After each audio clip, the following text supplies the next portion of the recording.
लोकशाहीर अण्णाभाऊ साठे जयंती उत्सव सर्वत्र साजरा होत असतानाच पाथर्डी फाटा परिसरातील गामणे मैदानासमोर लहुजी शक्ती सेना, प्रणित लहुजी शासन युवा प्रतिष्ठान, संस्थापक अध्यक्ष आकाश ताकतोडे आयोजित लोकशाहीर अण्णाभाऊ साठे जयंती उत्सव उत्साहात संपन्न झाला। यावेळी उपस्थित मान्यवरांच्या हस्ते लोकशाहीर अण्णाभाऊ साठे यांच्या पुतळ्याचे पूजन करीत पुष्पहार अर्पण करण्यात आला।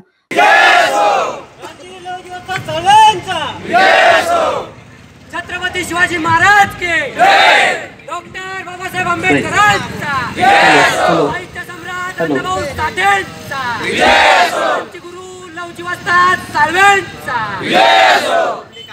मंडळाच्या वतीने उपस्थित असलेल्या सर्व मान्यवरांचा यावेळी सत्कार करण्यात आला।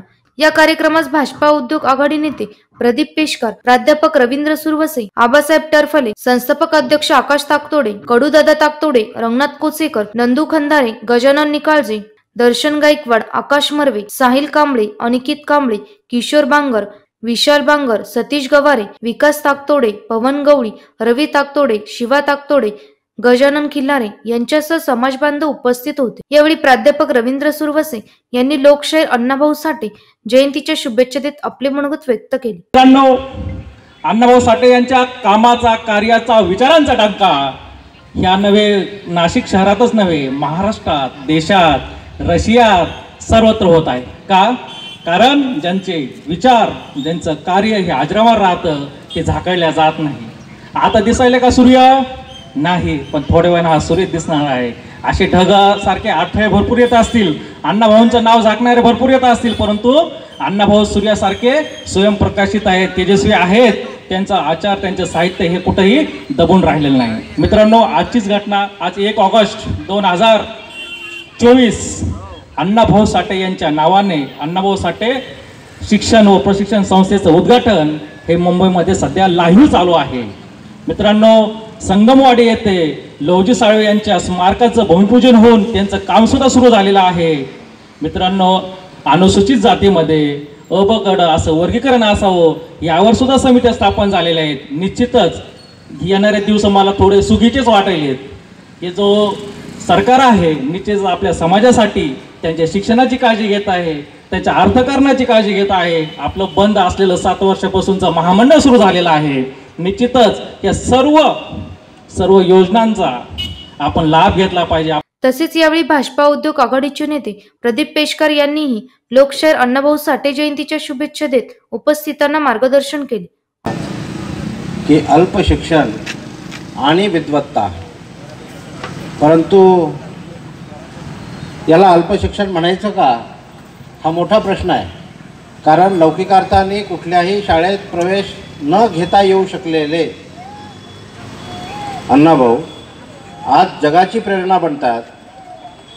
त्यांचं साहित्य हे, त्यांची कविता असेल, पोवाडे असेल, हे कल्पनेतले नाही तर वेदनेचे आहेत आणि आपल्या समाजाने एक चांगल्या प्रकारे जगावं आणि या देशाची, या समाजाची आणि हिंदू धर्माचं रक्षण करावं अशा प्रकारचं शिकवण अण्णाभाऊंच्या साहित्यातून आपल्याला मिळते। आत्ता सरांनी परत एक उल्लेख केला की आमचा समाज मोठा आहे, परंतु फक्त मातंग समाज एवढाच विचार न करता अण्णाभाऊंनी संपूर्ण समाज, या राज्यात राहणाऱ्या संपूर्ण समाजाला समरसतेची सुद्धा एका बाजूने शिकवण दिलेली आहे आणि या समरसतेच्या शिकवणीमधूनच सर्वांच्या रक्षणासाठी, सर्वांच्या उत्थानासाठी सुद्धा काम करणारा हा समाज आहे। आणि सत्तेच्या वाट्याबद्दल जर आपण बोललात तर मला वाटतं भारतीय जनता पार्टीने आमचे मित्र अमित गोरखेंना आत्ताच वाटेकरी करून घेतलेला आहे। माझे मित्र आहेत जवळचे, विधान परिषदेवर त्यांना आमदार म्हणून माननीय देवेंद्रजींनी, एकनाथराव शिंदे मुख्यमंत्री साहेबांनी सोबत घेतलेला आहे। आणि हे बघा मित्रांनो, सत्तेचा वाटा हा शब्दच मुळात चुकीचा आहे। अमित आज आमदार म्हणून तिथे आपल्याला मदत करायला सज्ज आहे, उभा आहे। त्याचबरोबर इतर समाजासाठी अनेक महामंडळं सुरू झाली, अनेक समित्याचे गठन झालं आणि मातंग समाजासाठी सुद्धा आरटीची स्थापना झाली। या आरटीच्या माध्यमातून शिष्यवृत्ती असेल, आरटीच्या माध्यमातून उद्योगाकरता कर्ज असेल, आरटीच्या माध्यमातून सगळ्या कुटुंबाच्या आर्थिक व्यवस्थेची घडी बसवणे असेल, अशा विविध प्रकारच्या योजना यामधून येतील अशी अपेक्षा आहे. त्याचबरोबर प्रशासनामधील ज्या कॉम्पिटिटिव्ह एक्झाम्स आहेत त्यासाठीची मदत असेल, हा सुद्धा विषय मला वाटतं की त्यामध्ये घेतला जाईल. आत्ताच स्थापना झाल्यामुळे त्यामध्ये काय काय येईल हे आता पुढील काळामध्ये आपल्याला बघायला मिळेल. परंतु अण्णाभाऊ साठे महामंडळ असेल, आता स्वच्छ कारभार तिथे होईल याची मी ग्वाही देतो.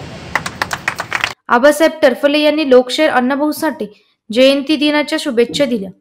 सर्वांनी टाळ्या वाजून अभिनंदन करावं की खूप छान प्रकारे तुम्ही नियोजन केलं छोटेखानी. असंच सगळ्यांचं एकजूट एक संघटन राहून येणाऱ्या काळामध्ये भविष्यामध्ये अजून त्याहीपेक्षा कसं समाजाचं संघटन आणि जयंती उत्सव कसा मोठ्या प्रमाणात पार पाडता येईल हे आतापासून प्लॅनिंग करावं आणि येणाऱ्या भविष्यामध्ये खूप मोठ्या जल्लोषात आपण अजून पुढची जयंती खूप चांगल्या प्रकारे आपण इथं नाशिक शहरामध्ये धूमधडक्यात जाहीर करू. आणि आपल्याला सांगायचं म्हटलं तर जसं आमच्या सरांनी सांगितलं की प्रदीपजी पेशकर साहेब हे आपल्या दुसरे नाशिकचे गडकरीच आहेत. खरंच बांधवांनो, अभिमानानं मला एक अभिमानानं मी तुम्हाला सांगावंसं वाटतं. जसं नागपूर शहराला नितीनजी गडकरी साहेब भेटले, त्यांनी पूर्ण नागपूर शहर सुजलाम सुफलाम बनवून टाकवला, तसंच आपल्याला या नाशिक शहराला दुसरे गडकरीजी प्रदीपजी पेशकरजी साहेब यांच्या रूपाने भेटले. तर या नाशिक शहराला सुजलाम सुफलाम आपल्याला त्यांना बनवायचं आहे. तर आपल्या सर्वांनी एकजूट संघ राहून प्रदीपजी पेशकर साहेबांना एक या नाशिक शहरातून एक आदर्श निर्माण घडून जे काही आपण पाहतोय आज बांधवांच्या MIDCतले प्रॉब्लेम असतील, उद्योगाचे प्रॉब्लेम असतील, साहेब मागील बरेच वर्षापासून काही आमदार नसतानाही काम करत आहेत. एवढी आज त्यांची या नाशिक शहरामध्ये ख्याती आहे.